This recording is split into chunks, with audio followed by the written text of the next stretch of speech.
And Doug Spreen, the trainer, has been on court just for a second or two, just giving something to Peter Korda. Obviously nothing serious. I think whatever it was, he should have a bit more of it, because he's been just about at his best the last few games. This is when he'll be at his most dangerous, just out of jail. He might well celebrate. 3-4 Rafter.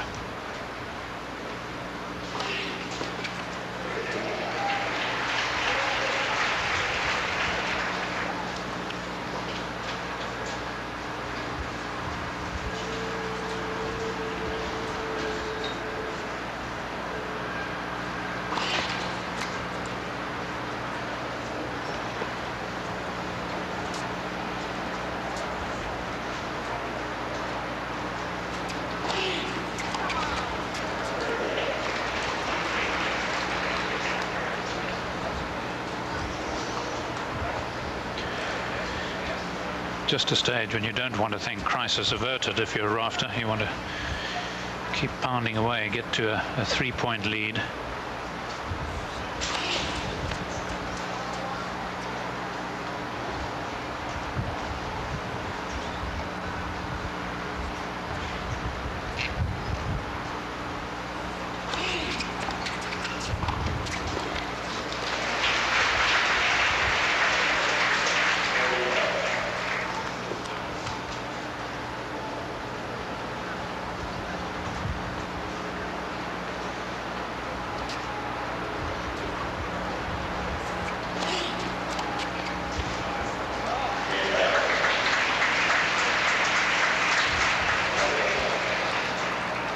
That's a really good way for Rafter to reassert himself. His third, I think, love service game of the match. That's right. None from Korda yet.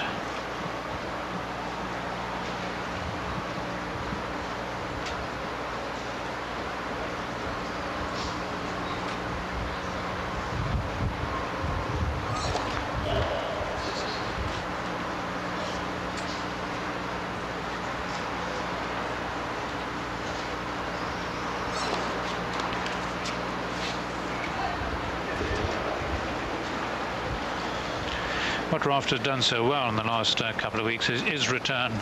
Even if it hasn't been a very aggressive return, he's just guided the ball back, made sure that he got into the point.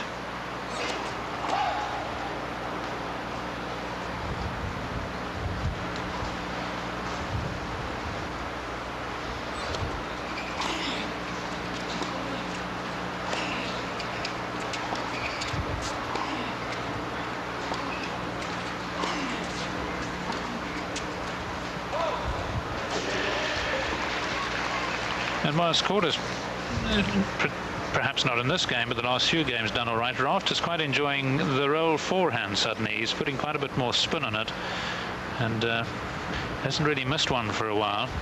It's not ultra aggressive, but it's looking fairly steady.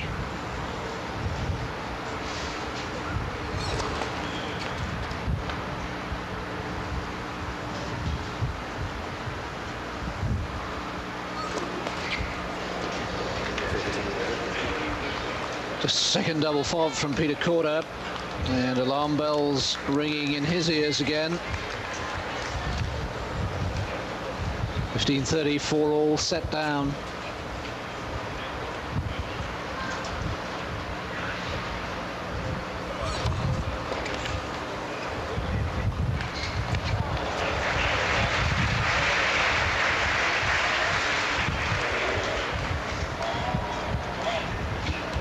Well, every now and again he catches Rafter with this pacey one down the middle, just 121 miles an hour, but Rafter perhaps expecting the swinging serve, and a good time to play the drop shot, particularly after you've hit so many hard forehands.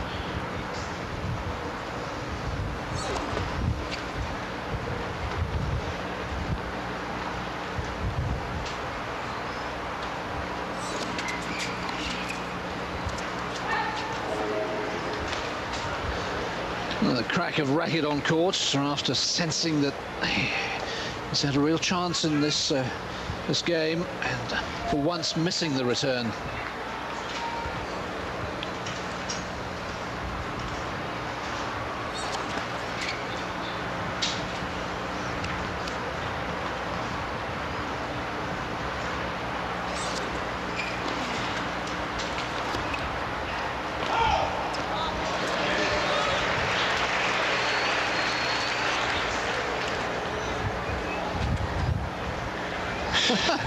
Well, he's not going to expend the energy on arguing. He knows that Steve Ulrich isn't going to change his mind now.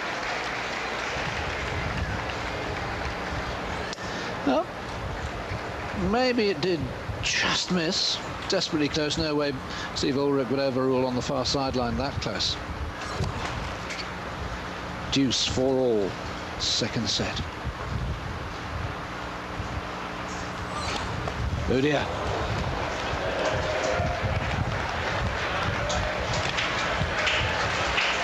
Too many unforced errors, including the 3 double faults in this set.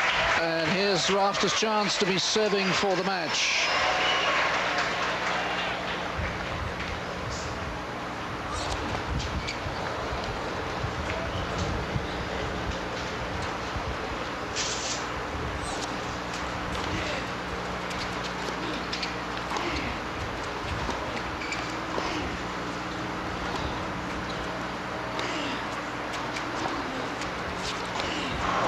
Oh dear.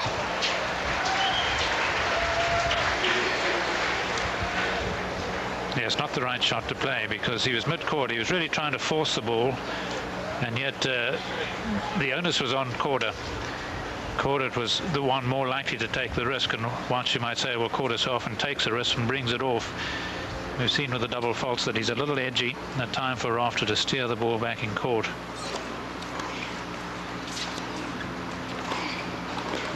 Yes. Ha-ha, he says, don't you dare call that one out.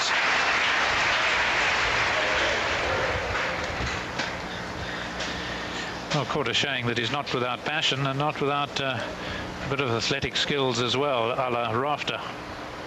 You take that.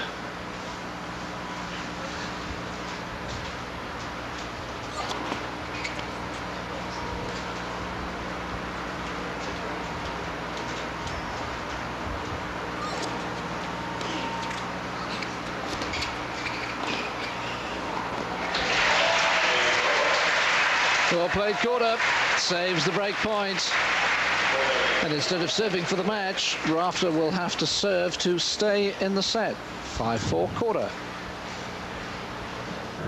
Always enjoy Korda when he plays well. Of course, he can be pretty miserable too, because he can be very, very erratic, but certainly so thrilled when he won the Australian, because he's a player for all time, isn't he? He's got those classical shots, and I like the way he's showing renewed fight again today, because I've had my doubts about him. Whereas Rafter, we know, is in terrific form, playing very physical tennis, a good contrast at the net a lot. Not quite as much as I might have expected, but that's because Korda's held him at bay. So Rafter serving at 4-5.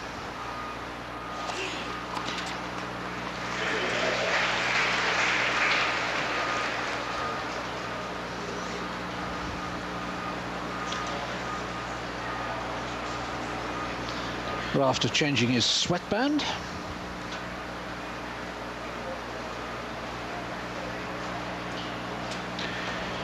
Good name for a tennis orchestra, don't you think? The sweatband.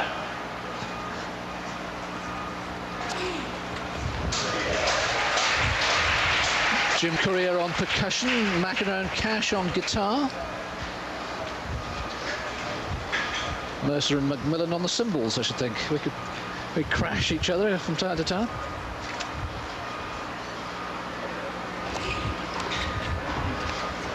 Oh, that's just beautiful. Classic volley.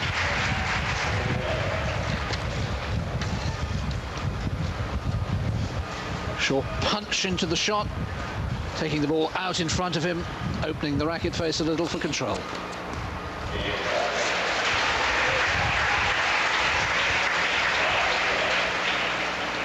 So Rafter suddenly holding serve very comfortably. And of course, that puts all the pressure on Korda. Hardly recovered from a long service game of a couple of deuces and a break point, and here he is going to have to serve again.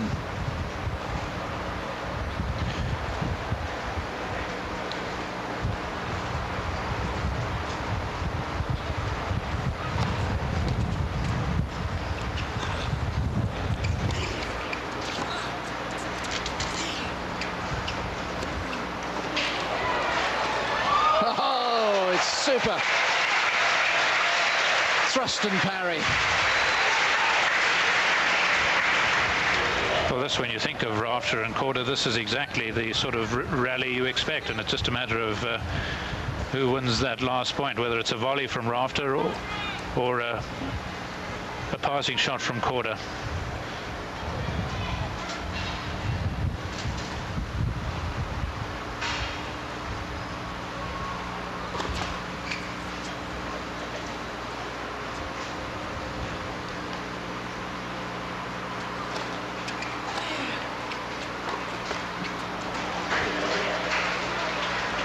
We've reached the hour-and-a-half mark, and the temperature just falling away a little bit. It's just gone 4 o'clock in the afternoon here.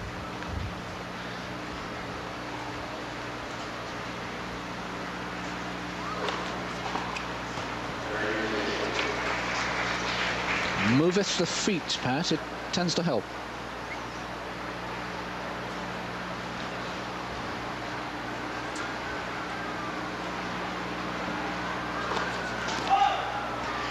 You can see there that serve and the one prior to it just kept a little low as Korda cut around the ball.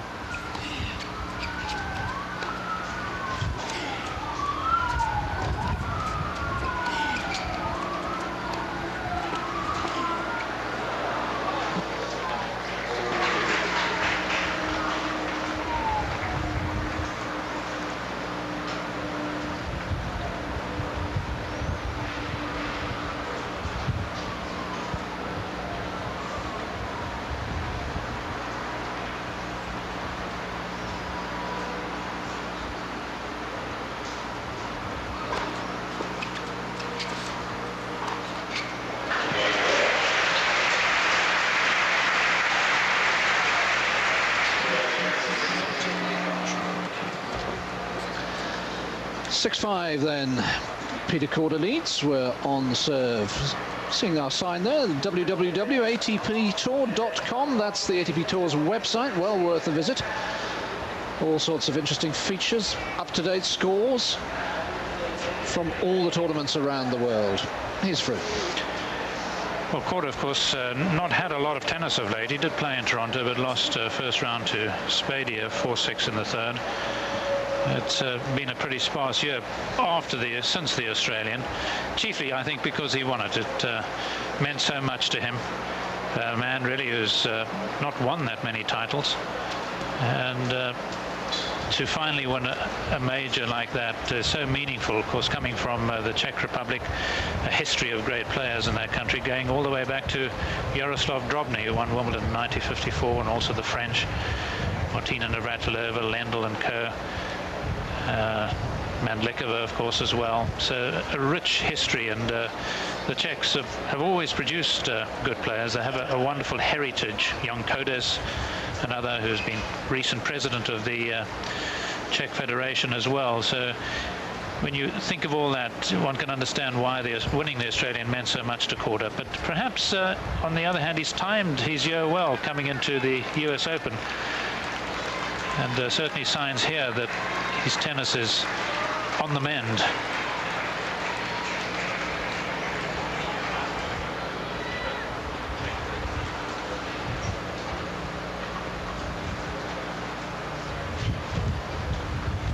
For a second time, Rafter serving to stay in the set. This time, of course, trying to force a tie-break.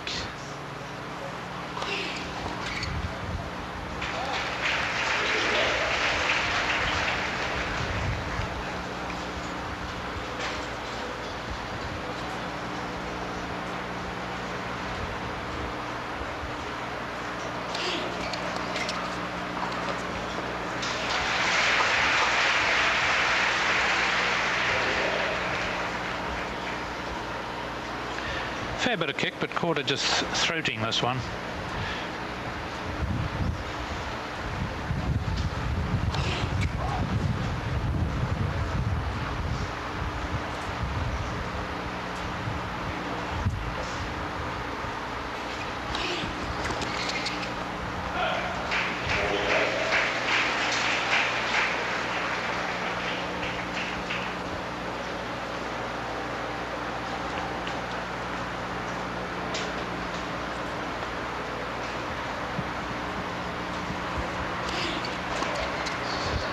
Oh, it's a net. It's ironic, since dropping his serve for the only time in the match to allow Korda to catch him at 3-all, I don't think Rafter's dropped a point on serve.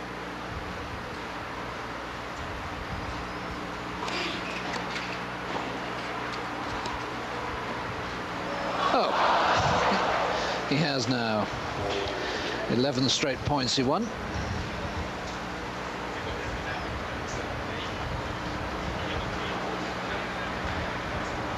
Yes, and was it going in?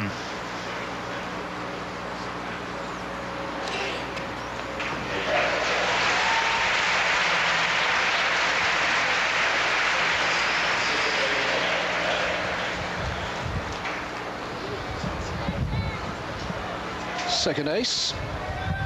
Well, both with winning tiebreak records. Yes, have played 12 sets against each other, and Korda leads in their match tiebreakers 3-1.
Gosh, that was a good serve right into the corner.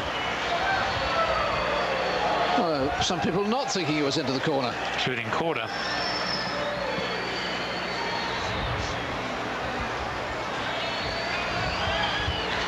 I think he's milking the crowd a bit. It seemed to get enough of the line to me.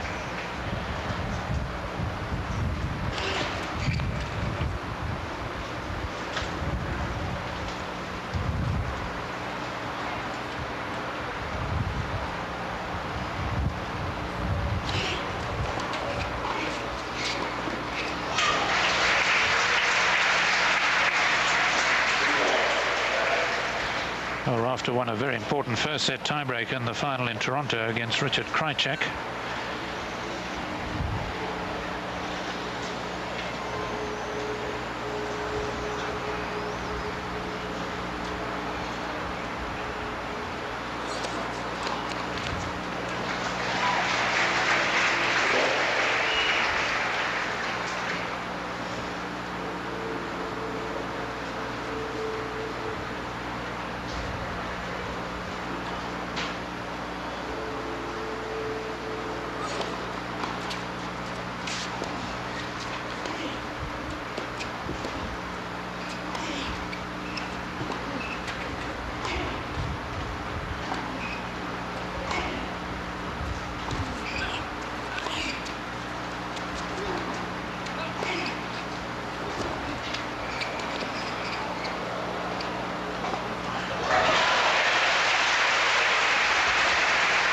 It's a magnificent point, and I think the respect that Rafter has for the Korda passing shots really keeping him behind the baseline.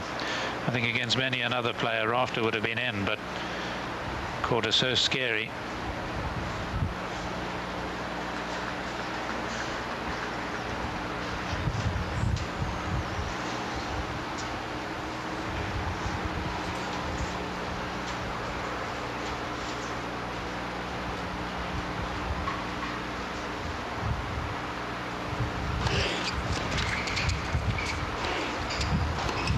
Oh, it's that forehand again, and Korda gets the first point against the serve.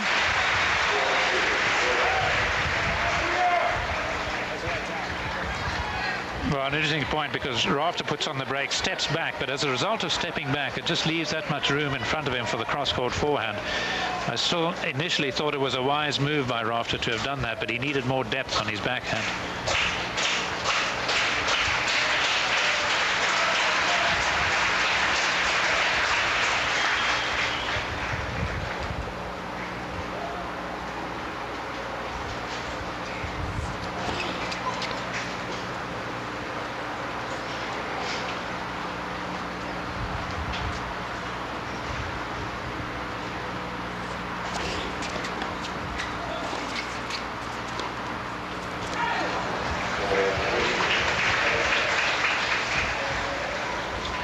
it was there for the taking.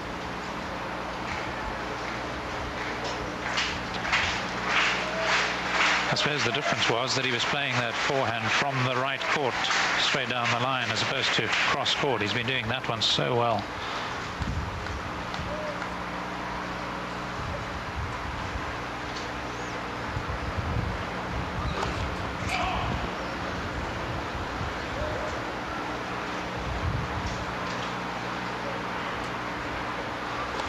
Oh, Peter.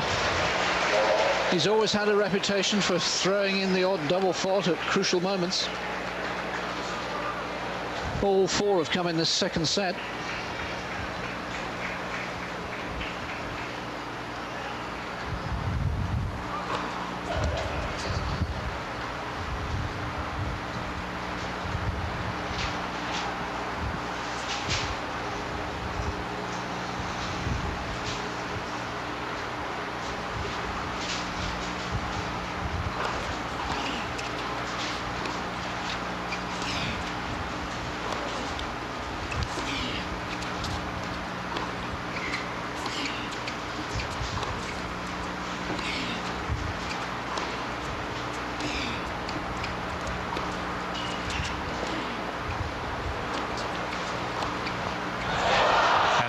Clever play by Rafter, doing what I thought he might have done earlier on, just daring Korda to go for it. And Korda initially just holding back, determined not to go for too much, and here going for the angle. So Rafter wins both points on the Korda serve. And from 4-2 down, Rafter now needs 2 points, and he has 2 serves to come. Oh!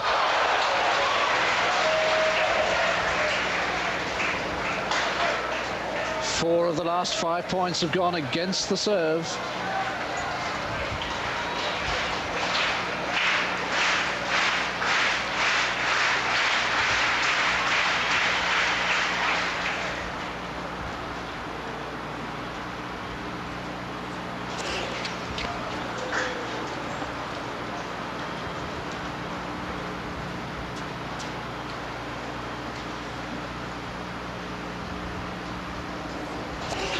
Oh, would you believe it?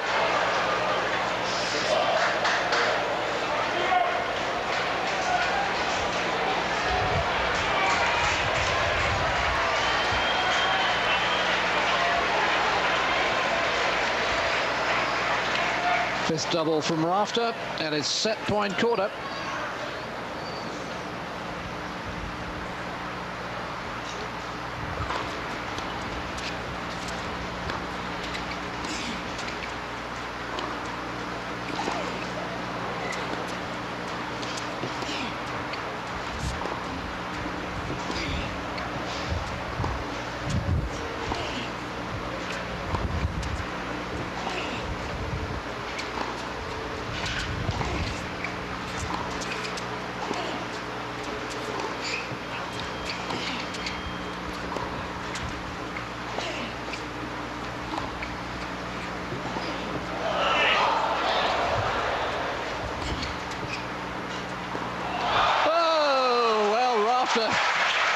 Going for loopers, spinners, finding lines.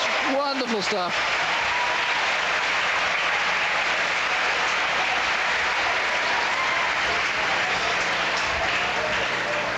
Well, that was the French Open runner-up of '92 against the French Open semi-finalist, wasn't it? And Rafter cutting it so fine, terrific depth, and this one finer than anything yet. But it caught the line, but it bounded up, and it gave Rafter just the opportunity to break Korda down furthermore. And another one on the line. Oh my goodness.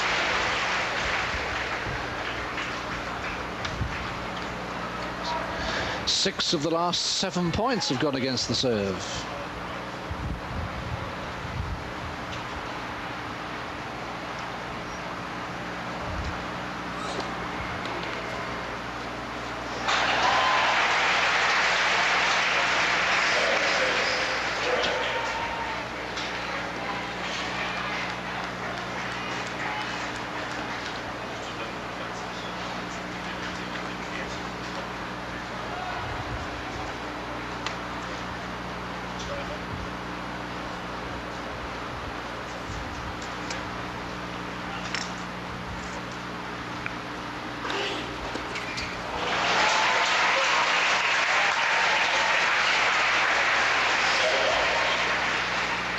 Korda's had 2 set points. Can Rafter reach match point?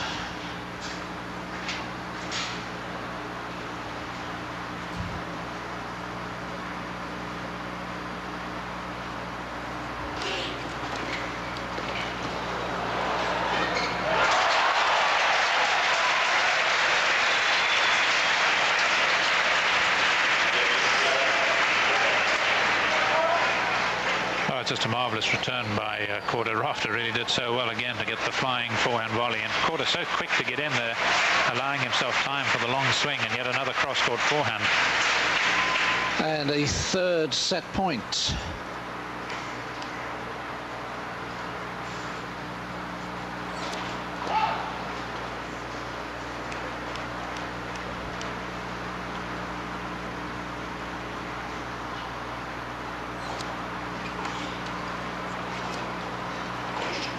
Too good.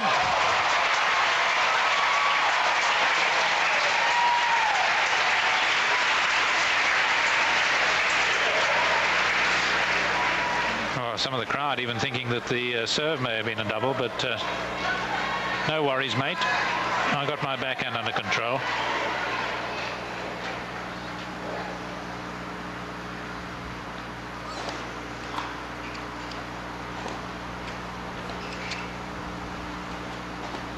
That's a little wide. And Rafter's first match point will be on his own serve.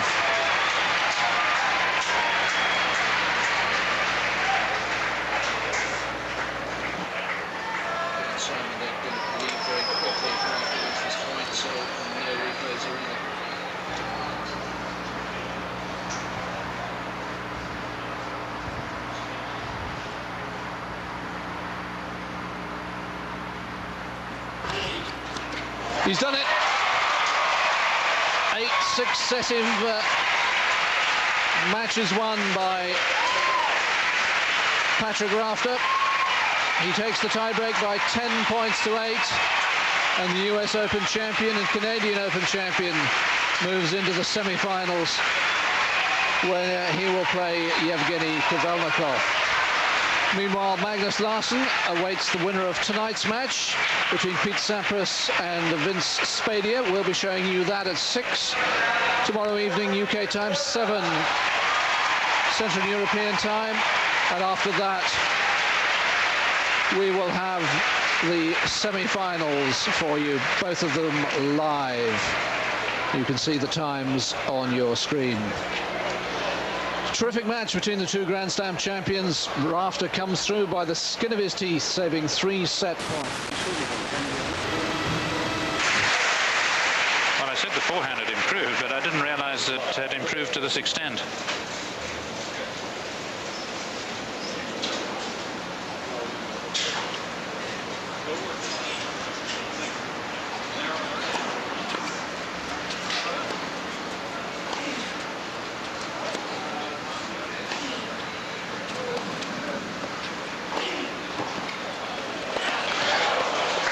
And Kafelnikov's now got to play really well to win just a point, and Rafter's running for everything.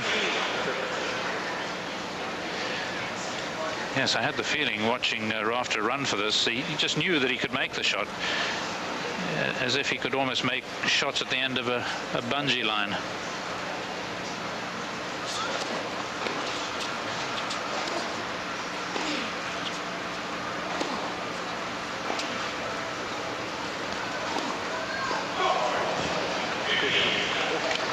And it's a despondent-looking Kafelnikov now.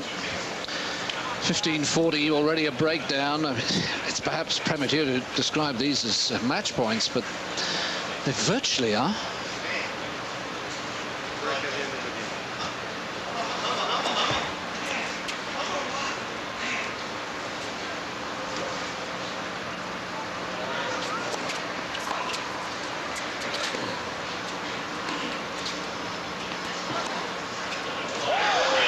Golly gosh, Rafter's going from good to very good, and Kafelnikov's game is crumbling around his ears. Rafter leads by a set and 3 games to love, and he's won 6 successive games.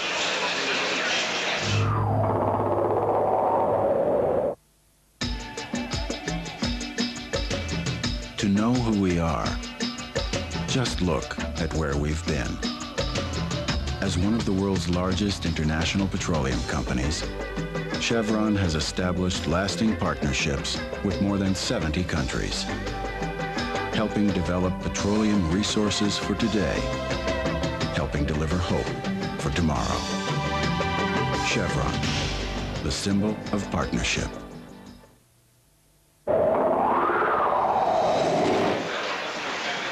Welcome back. Well, this is a marvellous performance so far from Patrick Rafter.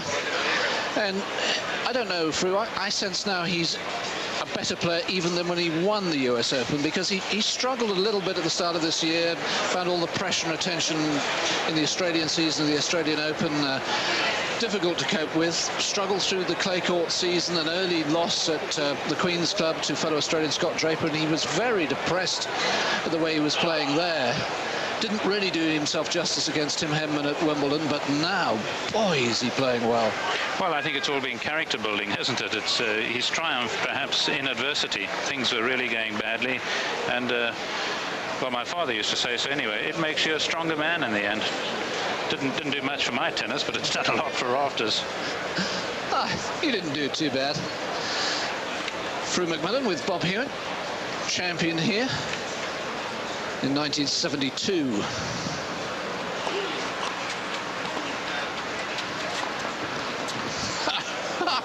he's toying with him.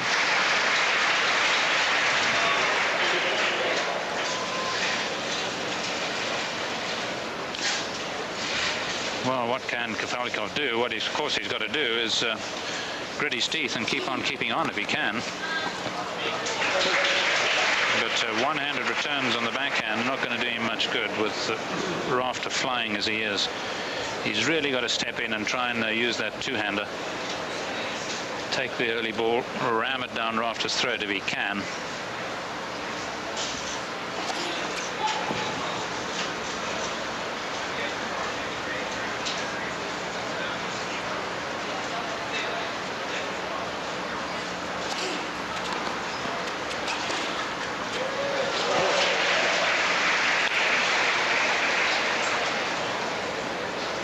Reminding me a bit now of John Newcombe, Rafter, and the way he's keeping Kafelnikov down, just not relenting at all, not giving him an inch, nothing to grasp at. No unforced errors in this set from Rafter.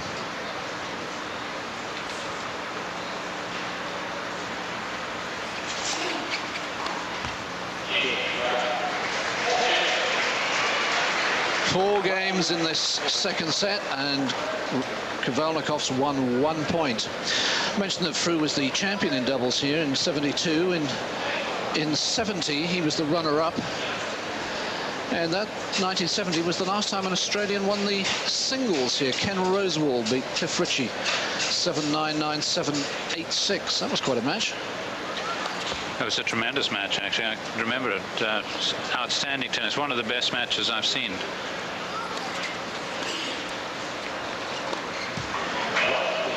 Because in those days, all these tournaments here, Indianapolis, Louisville, were all played on clay, American hard true. The US Open at that stage was played on grass. And they had a few tournaments leading up to the US Open, South Orange, New Jersey, Marion and Philadelphia.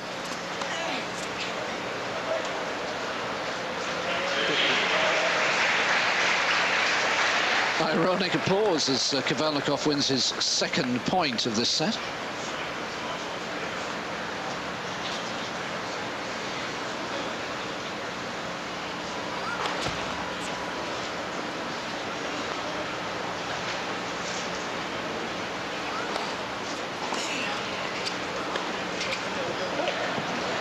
Well, Rafter even has the time now to really rip into that backhand return rather than just steering it with the slice. He must be seeing the ball as big as a blimp.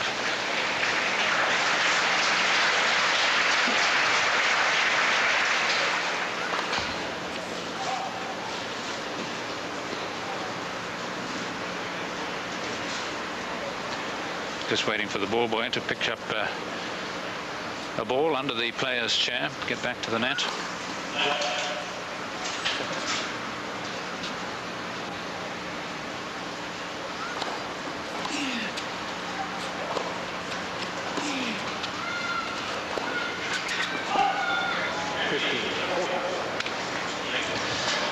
Well, I called Kafelnikov a conundrum earlier, and certainly another chapter to the puzzle, to the riddle today. He's totally demoralised out there now, and he never lost a set against Rafter.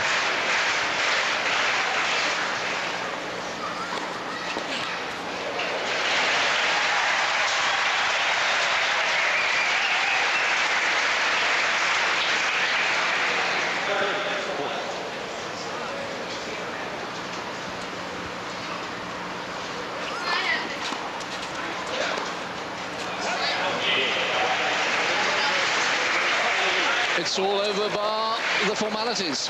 Patrick Rafter leads by a set and by 5 games to love.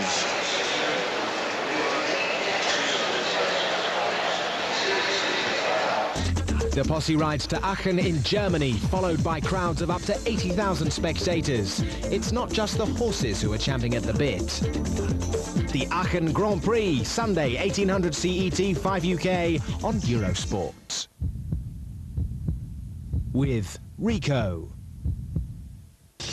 Back live to the ATP Tour Mercedes Super 9 from Cincinnati with Mercedes.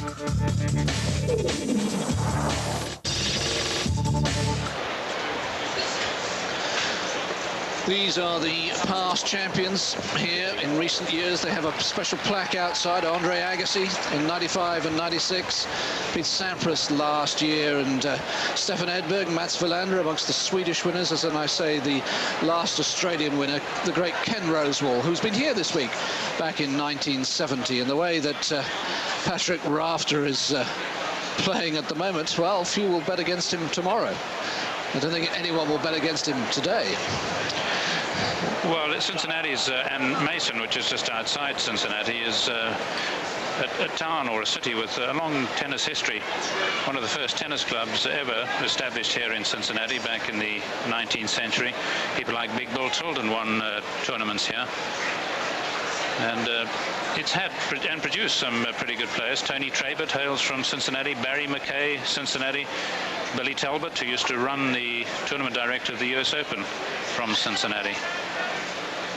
A rich tradition in tennis.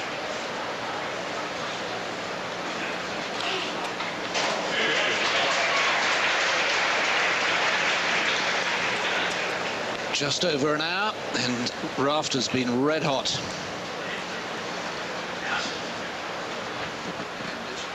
Plenty of time at the end of this, if we could have a highlights package, and off the end of that a draw graphic showing Rafter through to the final, and then we can remind them about tonight's live coverage.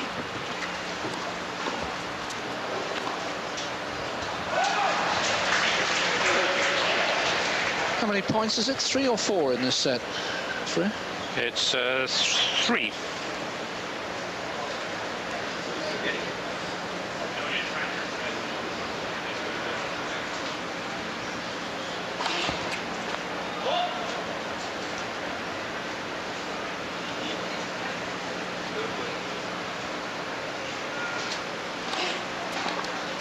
Oh, well, you get a big hand for that.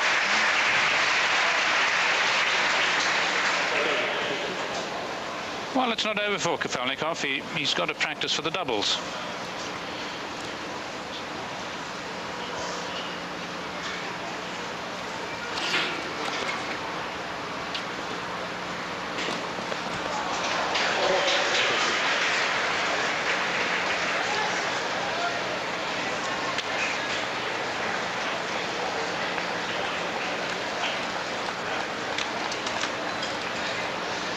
There's Lara Felton, Pat's girlfriend.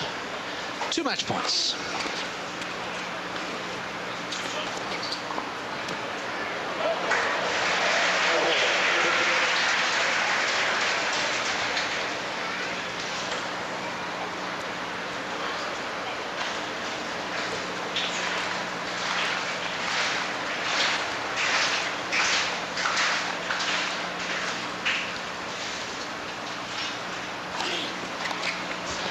Well, that's absolutely overwhelming. No wonder he smiles. Points not only to his girlfriend, but to his brother Peter, who's also here this week. And Pat Rafter, both in Toronto this week and now in last week and now in Cincinnati this week is showing that he belongs in the world's top 3 and that he is not going to relinquish his US Open title at the end of this month, beginning of next, without a very great fight. Well, an absolutely stunning performance. Rafter's really come on so strong in the last couple of weeks. He must have real visions now, of course, of being able to defend successfully that US Open title, because, as David says, I think he's actually playing even better tennis. That kicking serve, so much variation on it, and of course volleys, which we've grown to admire. But I think perhaps the greatest improvement that I see is on the forehand passing shot. His backhand's always been pretty reasonable when he's given time. Still got to prove himself at Wimbledon yet, but certainly on these courts, almost second nature to him. So many highlights.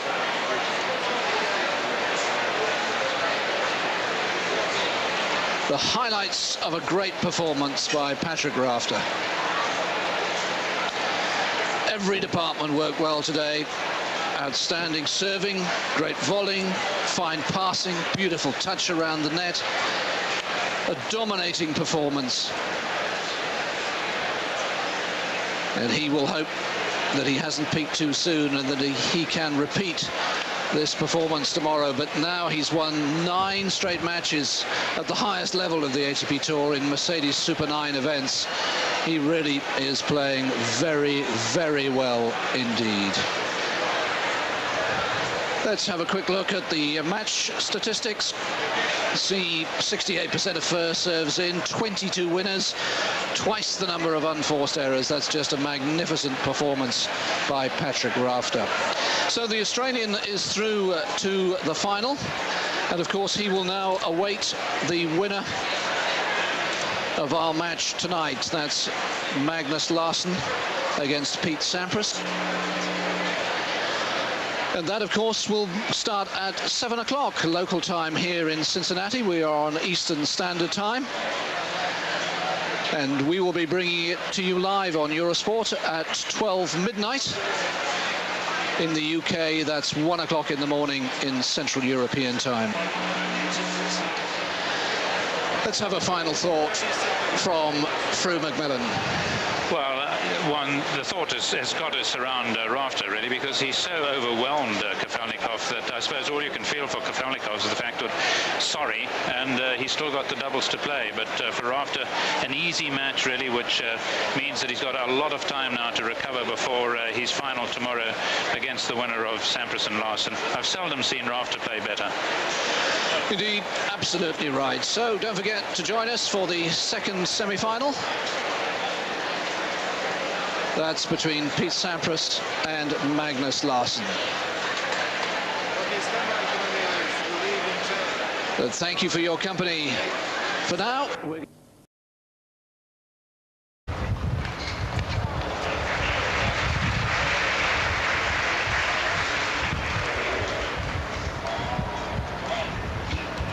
Well, every now and again he catches Rafter with this pacey one down the middle, just 121 miles an hour, but Rafter perhaps expecting the swinging serve, and a good time to play the drop shot, particularly after you've hit so many hard forehands.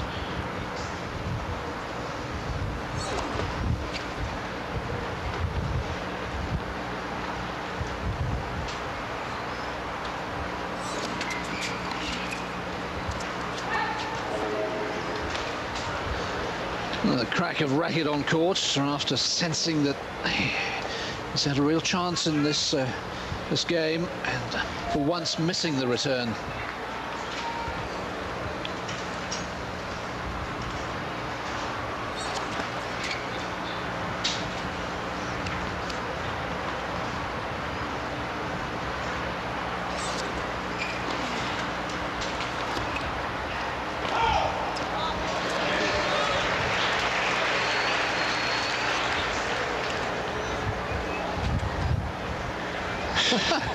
Well, he's not going to expend the energy on arguing. He knows that Steve Ulrich isn't going to change his mind now.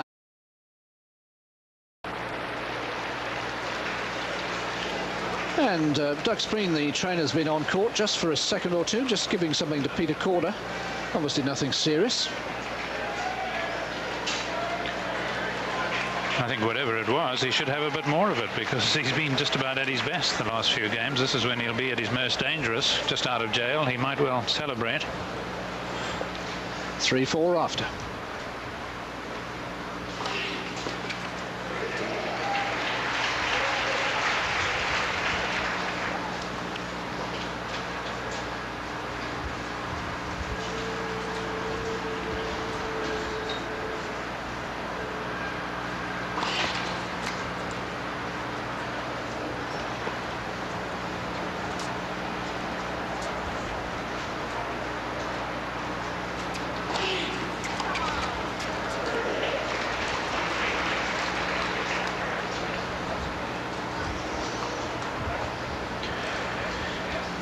Just a stage when you don't want to think crisis averted. If you're a Rafter, you want to keep pounding away, get to a 3-point lead.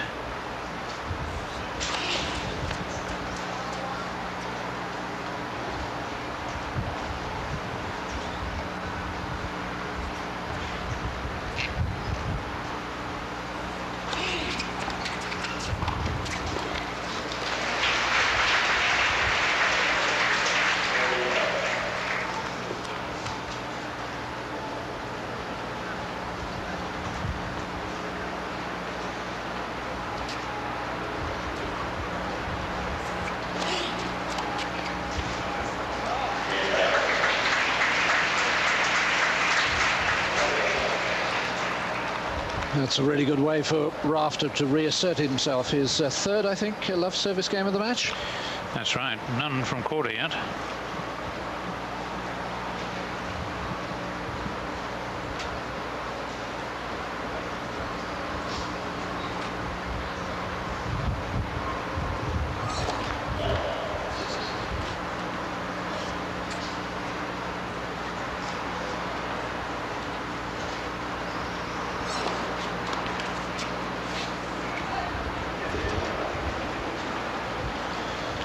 What Rafter's done so well in the last couple of weeks is return, even if it hasn't been a very aggressive return. He's just... Oh. Well, maybe it did just miss. Desperately close. No way Steve Ulrich would overrule on the far sideline that close. Deuce for all. Second set. Oh dear.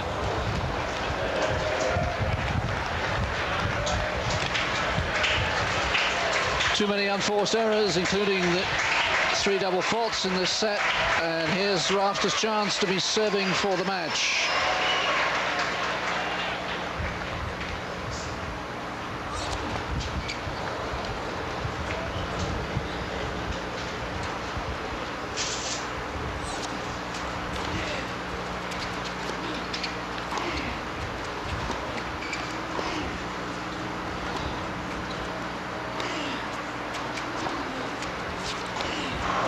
Oh dear.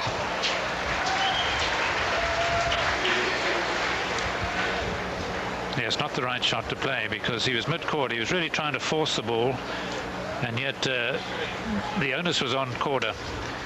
Korda was the one more likely to take the risk, and once you might say, well, Korda soft guided the ball back, made sure that he got into the point.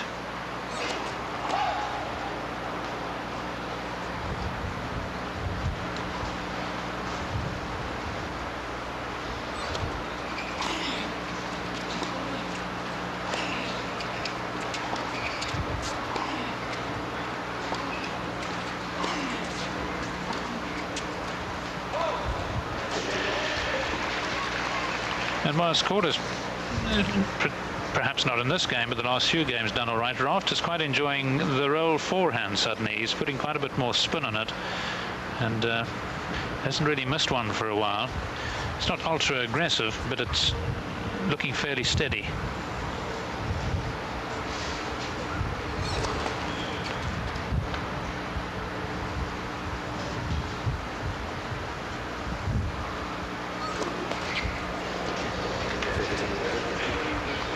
Just second double fault from Peter Korda, and alarm bells ringing in his ears again.